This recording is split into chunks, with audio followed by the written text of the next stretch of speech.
Hi, in this video we will see how we can scan and steer XML and JSON files without the API scan. To reduce effort and time, Tricentis Tosca enabled the scan of JSON and XML files also from the file scan. Thanks to this, you can scan the files and create the modules from them without having to go through the API scan. Now we will show you an example using the simple XML file with some product nodes. In Tosca Commander, navigate to Module section, right-click a module folder and navigate to the dynamic menu Modules, select Scan, then More, then File Scan. Then in a subsequent dialog, select the XML file you want to scan and click Open.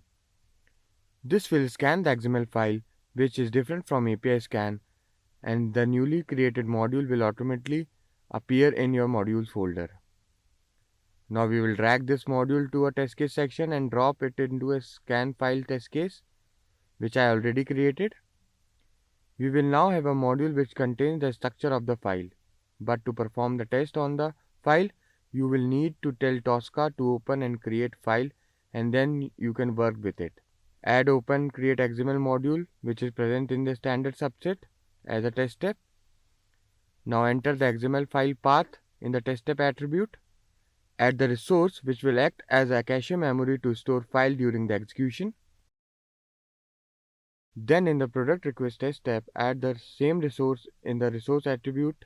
Now open the node and enter the product ID and set the action moves as constraint. Why we are setting the action moves as constraint? Because we need to search the product which has a specific product ID.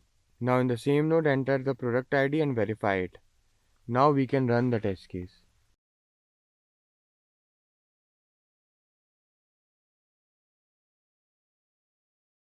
The test case is passed and it verifies the product type ID against the constraint product ID. This is how you can scan and steer XML and JSON files without opening API scan.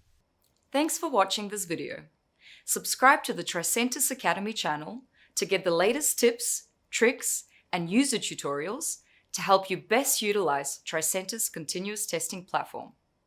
For more information, please visit tricentis.com/academy.